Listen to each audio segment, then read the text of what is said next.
ನಮಸ್ಕಾರ ಎಲ್ರಿಗೂ. ಇದು ನಿಮ್ಮ ಪ್ರೀತಿಯ ಕನ್ನಡ ಮಾಹಿತಿ ಕೇಂದ್ರ ಯೂಟ್ಯೂಬ್ ಚಾನೆಲ್. ಗೃಹಲಕ್ಷ್ಮಿ ಯೋಜನೆ ಅಪ್ಡೇಟ್ಗೆ ನಿಮಗೆ ಸ್ವಾಗತ.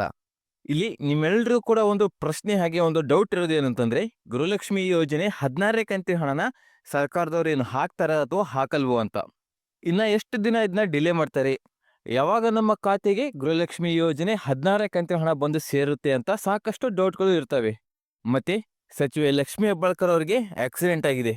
ಈ ಒಂದು ಕಾರಣಕ್ಕೆ ಏನಾದರೂ ಮತ್ತೆ ನಮ್ಮ ಗೃಹಲಕ್ಷ್ಮಿ ಯೋಜನೆ ಹಣ ಬರೋದು ಡಿಲೇ ಆಗುತ್ತಾ ಅಂತ ಸಾಕಷ್ಟು ಡೌಟ್ಗಳನ್ನ ಹಾಗೆ ಪ್ರಶ್ನೆಗಳನ್ನ ನೀವು ಕೇಳ್ತಾ ಇದ್ದೀರಾ. ಇದೆಲ್ಲದರ ಬಗ್ಗೆ ನಾನು ಈ ವಿಡಿಯೋದಲ್ಲಿ ನಿಮಗೆ ಕ್ಲಿಯರ್ ಕಟ್ ಆಗಿ ತಿಳಿಸ್ಕೊಡ್ತೀನಿ. ನಿಮಗೂ ಕೂಡ ಇನ್ನ ಗೃಹಲಕ್ಷ್ಮಿ ಯೋಜನೆ 16ನೇ ಕಂತಿನ ಹಣ ಬಂದಿಲ್ಲ ಅಂತಂದ್ರೆ ದಯವಿಟ್ಟು ಈ ವಿಡಿಯೋನ ಎಲ್ಲೂ ಸ್ಕಿಪ್ ಮಾಡದ ಹಾಗೆ ಕೊನೆ ತನಕ ನೋಡಿ. ಅಂದ್ರೆ ಇದರಲ್ಲಿರೋ ಎಲ್ಲ ಇನ್ಫಾರ್ಮೇಶನ್ ನಿಮಗೆ ಕ್ಲಿಯರ್ ಕಟ್ ಆಗಿ ಅರ್ಥ ಆಗುತ್ತೆ. ಅದಕ್ಕಿಂತ ಮುಂಚೆ ಇನ್ನೂ ಯಾರು ನಮ್ಮ ಚಾನಲ್ನ ಸಬ್ಸ್ಕ್ರೈಬ್ ಮಾಡ್ಕೊಂಡಿಲ್ವೋ ದಯವಿಟ್ಟು ಈ ಕೂಡ ಸಬ್ಸ್ಕ್ರೈಬ್ ಮಾಡ್ಕೊಳ್ಳಿ. ಕೆಳಗಡೆ ಕಾಣ್ತಿರೋ ಸಬ್ಸ್ಕ್ರೈಬ್ ಬಟನ್ ಮೇಲೆ ಕ್ಲಿಕ್ ಮಾಡಿ. ಹಾಗೆ ಪ್ರತಿಯೊಬ್ಬರು ಕೂಡ ಈ ಒಂದು ವಿಡಿಯೋಗೆ ಲೈಕ್ನ ಕೊಡಿ. ಈಗ ಡೈರೆಕ್ಟ್ ಆಗಿ ವಿಡಿಯೋಗೆ ಬರೋಣ. ಈಗ ಲಕ್ಷ್ಮಿ ಹೆಬ್ಬಾಳ್ಕರ್ ಅವ್ರ ಬಗ್ಗೆ ಏನೊಂದು ಅಪ್ಡೇಟ್ ಇದೆ ಅಂತ ನೋಡೋಣ. ಸಚಿವೆ ಲಕ್ಷ್ಮಿ ಹೆಬ್ಬಾಳ್ಕರ್ ಅವರ ಆರೋಗ್ಯದ ಬಗ್ಗೆ ಅಪ್ಡೇಟ್ ನೀಡಿದಂತಹ ವೈದ್ಯರು, ಕಾರ್ ಆಕ್ಸಿಡೆಂಟ್ನಲ್ಲಿ ಗಾಯಗೊಂಡು ಖಾಸಗಿ ಆಸ್ಪತ್ರೆಯಲ್ಲಿ ಚಿಕಿತ್ಸೆ ಪಡೆಯುತ್ತಿರುವಂತಹ ನಮ್ಮ ಮಹಿಳಾ ಮತ್ತು ಮಕ್ಕಳ ಅಭಿವೃದ್ಧಿ ಕಲ್ಯಾಣ ಇಲಾಖೆಯ ಸಚಿವೆಯಾದಂತಹ ಲಕ್ಷ್ಮಿ ಹೆಬ್ಬಾಳ್ಕರ್ ಅವರ ಆರೋಗ್ಯದ ಬಗ್ಗೆ ಡಾಕ್ಟರ್ ರವಿ ಪಾಟೀಲ್ ರವರು ಮಾಹಿತಿಯನ್ನು ನೀಡಿದ್ದಾರೆ. ವೀಕ್ಷಕರೇ, ಆಕ್ಸಿಡೆಂಟ್ ಆದ ಸಂದರ್ಭದಲ್ಲಿ ಸಚಿವೆ ಲಕ್ಷ್ಮಿ ಹೆಬ್ಬಾಳ್ಕರ್ ಅವರ ಬೆನ್ನು ಮೂಳೆ ಮುರಿದಿದ್ದು ಅದಕ್ಕೆ ಅಗತ್ಯ ಇರುವ ಎಲ್ಲಾ ಚಿಕಿತ್ಸೆಗಳನ್ನು ಈಗಾಗಲೇ ಕೊಡಲಾಗಿದೆ. ಅವರು ಕೂಡ ಈಗ ಚಿಕಿತ್ಸೆಗೆ ಸ್ಪಂದಿಸಿ ಚೇತರಿಸಿಕೊಳ್ಳುತ್ತಿದ್ದಾರೆ.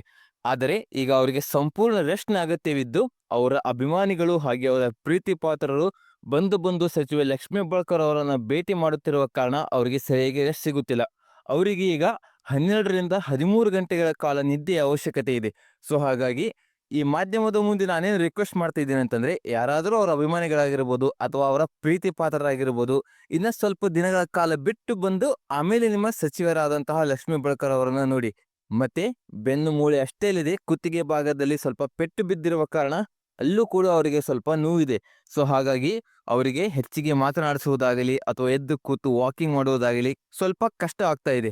ಸಾಕಷ್ಟು ಕಡೆಯಿಂದ ಅವರ ಅಭಿಮಾನಿಗಳು ಬಂದು ಆಸ್ಪತ್ರೆ ಮುಂದೆ ಜಮಾ ಆಗ್ತಾ ಇದ್ದಾರೆ. ಸೊ ಯಾರು ಕೂಡ ಇದನ್ನ ಮಾಡಕ್ ಹೋಗಬೇಡಿ. ರಾಜಕಾರಣಿಗಳು ಕೂಡ ಇನ್ನು ಸ್ವಲ್ಪ ದಿನಗಳ ಕಾಲ ಆಸ್ಪತ್ರೆ ಕಡೆ ಬಂದು ಭೇಟಿ ಮಾಡುವುದು ಬೇಡ. ಅವರಿಗೆ ಈಗ ಸಂಪೂರ್ಣ ರಕ್ಷಣೆ ಅಗತ್ಯವಿದೆ ಅಂತ ಸಚಿವೆ ಲಕ್ಷ್ಮಿ ಹೆಬ್ಬಾಳ್ಕರ್ ಅವರಿಗೆ ಚಿಕಿತ್ಸೆ ನೀಡಿದಂತಹ ವೈದ್ಯರು ಸುದ್ದಿಗೋಷ್ಠಿಯಲ್ಲಿ ಹೇಳಿದ್ದಾರೆ. ಸೊ ವೀಕ್ಷಕರೇ, ಇದಿಷ್ಟು ಸಚಿವೆ ಲಕ್ಷ್ಮಿ ಹೆಬ್ಬಾಳ್ಕರ್ ಅವರ ಆಕ್ಸಿಡೆಂಟ್ ಬಗ್ಗೆ ಮತ್ತು ಅವರ ಚಿಕಿತ್ಸೆಯ ಬಗ್ಗೆ ಒಂದು ಅಪ್ಡೇಟ್ ಆಗಿತ್ತು. ಈಗ ನೀವೆಲ್ಲರೂ ಕೂಡ ವೇಟ್ ಮಾಡ್ತಾ ಇರೋದು ಗೃಹಲಕ್ಷ್ಮಿ ಯೋಜನೆ 16ನೇ ಕಂತಿನ ಬಗ್ಗೆ ಒಂದು ಅಪ್ಡೇಟ್ನ ಕೊಡಿ ಅಂತ. ಮತ್ತೆ ನಾನಷ್ಟೇ ಅಲ್ಲದೆ ಎಲ್ಲರೂ ಕೂಡ ಇವನ್ ಮೀಡಿಯಾದಲ್ಲೂ ಕೂಡ ಸಚಿವೆ ಲಕ್ಷ್ಮಿ ಹೆಬ್ಬಾಳ್ಕರ್ ಅವರು ಏನು ಹೇಳಿದ್ರು ಅಂತಂದ್ರೆ, ಜನವರಿ 14ನೇ ತಾರೀಕು ಅಂದ್ರೆ ಸಂಕ್ರಾಂತಿ ಹಬ್ಬಕ್ಕೆ ನಿಮ್ಮೆಲ್ಲರ ಖಾತೆಗೆ ನಾವು ಗೃಹಲಕ್ಷ್ಮಿ ಯೋಜನೆ 16ನೇ ಕಂತಿನ ಹಣನ ಹಾಕ್ತೀವಿ ಅಂತ ಹೇಳಿದ್ರು. ಆದ್ರೆ ಈಗ ಲಕ್ಷ್ಮಿ ಹೆಬ್ಬಾಳ್ಕರ್ ಮೇಡಮ್ ಅವರಿಗೆ ಜನವರಿ 14ನೇ ತಾರೀಕಂದೇ ನಡೆದ ಒಂದು ಅಚಾತುರ್ಯದಿಂದ ಅವರ ಕಾರ್ ಆಕ್ಸಿಡೆಂಟ್ ಆಗಿರುವ ಕಾರಣ ಈಗ ಗೃಹಲಕ್ಷ್ಮಿ ಯೋಜನೆ 16ನೇ ಕಂತಿನ ಹಣ ಕೂಡ ಸ್ವಲ್ಪ ಡಿಲೇ ಆಗ್ತಾ ಇದೆ. ಯಾಕೆಂತಂದ್ರೆ ಈಗ ಗೃಹಲಕ್ಷ್ಮಿ ಯೋಜನೆ 16ನೇ ಕಂತಿನ ಹಣ ರಿಲೀಸ್ ಆಗಲಿ ಅಥವಾ ಅದರ ಅಪ್ಡೇಟ್ ಆಗಲಿ ಎಲ್ಲವೂ ಕೂಡ ಹೆಡ್ ಸಚಿವೆ ಲಕ್ಷ್ಮಿ ಹೆಬ್ಬಾಳ್ಕರ್ ಅವ್ರು ಹೇಳಿರೋ ಹಾಗೆ ಅವ್ರು ಕೊಟ್ಟಿರೋ ಆರ್ಡರ್ಸ್ ಹಾಗೆ ಗೃಹಲಕ್ಷ್ಮಿ ಯೋಜನೆ 16ನೇ ಕಂತಿನ ಹಣದ ಅಪ್ಡೇಟ್ ಸಿಗುತ್ತೆ, ಹಾಗೆ ರಿಲೀಸ್ ಕೂಡ ಆಗುತ್ತೆ. ಸೊ ಆ ಕಾರಣ ಈಗ ನಿಮಗೆ ಗೃಹಲಕ್ಷ್ಮಿ ಯೋಜನೆ 16ನೇ ಕಂತಿನಲ್ಲಿ ಸ್ವಲ್ಪ ಡಿಲೇ ಆಗ್ಬೋದು. ಯಾಕೆಂತಂದ್ರೆ ಈಗ ಗೃಹಲಕ್ಷ್ಮಿ ಯೋಜನೆಗೆ ಅಲ್ಟಿಮೇಟ್ ಪವರ್ ಅಂತ ಇರೋದು ಸಚಿವೆ ಲಕ್ಷ್ಮಿ ಹೆಬ್ಬಾಳ್ಕರ್ ಅವರು. ಈಗ ಅವರಿಗೆ ಅನಾರೋಗ್ಯ ಇರೋ ಕಾರಣ ಅವರು ತಮ್ಮ ಪವರ್ ಅನ್ನ ಬೇರೆಯವರಿಗೆ ಬಿಟ್ಕೊಡ್ಬೇಕಾಗುತ್ತೆ. ಅಂತಂದ್ರೆ ಗೃಹಲಕ್ಷ್ಮಿ ಯೋಜನೆನ ನೀವು ಇನ್ನು ಮುಂದೆ ನಡೆಸ್ಕೊಂಡು ಹೋಗಿ, ನಾನು ಚೇತರಿಸಿಕೊಂಡು ಬರೋವರೆಗೂ ವಹಿಸ್ಕೊಳ್ಳಿ, ಇದರ ಜವಾಬ್ದಾರಿಯನ್ನು ವಹಿಸ್ಕೊಳ್ಳಿ ಅಂತ ಅವರ ಪವರ್ನ ಬಿಟ್ಕೊಡ್ಬೇಕಾಗುತ್ತೆ. ಹಾಗಾಗಿ ಗೃಹಲಕ್ಷ್ಮಿ ಯೋಜನೆ 16ನೇ ಕಂತಿನಲ್ಲಿ ಸ್ವಲ್ಪ ಡಿಲೇ ಅಂತೂ ಆಗುತ್ತೆ. ಮತ್ತೆ ನಿಮ್ಗೆ ಇನ್ನೊಂದು ಡೌಟ್ ಕೂಡ ಬರಬಹುದು, ಹಾಗಾದ್ರೆ ಗೃಹಲಕ್ಷ್ಮಿ ಯೋಜನೆ 16ನೇ ಕಂತಿನ ಹಣ ಬರೋದಾದ್ರೂ ಯಾವಾಗ ನಮ್ಮ ಖಾತೆಗಳಿಗೆ, ಈ ತಿಂಗಳು ಬರೋದಿಲ್ವಾ ಅಂತ. ಇದರ ಬಗ್ಗೆ ಒಂದು ಸ್ಪಷ್ಟವಾದ ಮಾಹಿತಿ ಇನ್ನು ರಾಜ್ಯ ಸರ್ಕಾರದ ಕಡೆನೇ ಇಲ್ಲ. ಏಕೆಂತಂದ್ರೆ ಗೃಹಲಕ್ಷ್ಮಿ ಯೋಜನೆಯ ಹೆಡ್ ಲಕ್ಷ್ಮಿ ಹೆಬ್ಬಾಳ್ಕರ್ ಅವರು ತಮ್ಮ ಪವರ್ ಅನ್ನ ಬೇರೆ ಯಾರಿಗಾದರೂ ಟ್ರಾನ್ಸ್ಫರ್ ಮಾಡಬೇಕು. ಅದೆಲ್ಲವೂ ಪ್ರೊಸೆಸ್ ಆದ ನಂತರನೇ ನಿಮಗೆ ಗೃಹಲಕ್ಷ್ಮಿ ಯೋಜನೆ 16ನೇ ಕಂತಿನ ಹಣ 2,000 ರೂಪಾಯಿ ಬಂದು ನಿಮ್ಮ ಬ್ಯಾಂಕ್ ಖಾತೆಗೆ ಸೇರೋದು. ಸೊ ಹಾಗಾಗಿ ವೀಕ್ಷಕರೇ, ಗ್ಯಾರಂಟಿಯಾಗಿ ಹೇಳ್ತೀನಿ, ಗೃಹಲಕ್ಷ್ಮಿ ಯೋಜನೆ 16ನೇ ಕಂತಿನಲ್ಲಿ ಇನ್ನು ಸಾಕಷ್ಟು ಡಿಲೇ ಆಗುತ್ತೆ.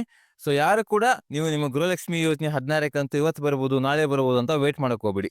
ಸರ್ಕಾರದ ಕಡೆಯಿಂದ ಏನಾದರೂ ಒಂದು ಅಫಿಷಿಯಲ್ ಅಪ್ಡೇಟು ಅಥವಾ ಅಫಿಷಿಯಲ್ ನ್ಯೂಸ್ ಬಂದ್ರೆ ನಾವು ನಮ್ಮ ಚಾನಲ್ ನಿಮಗೆ ತಿಳಿಸ್ಕೊಡ್ತೀವಿ.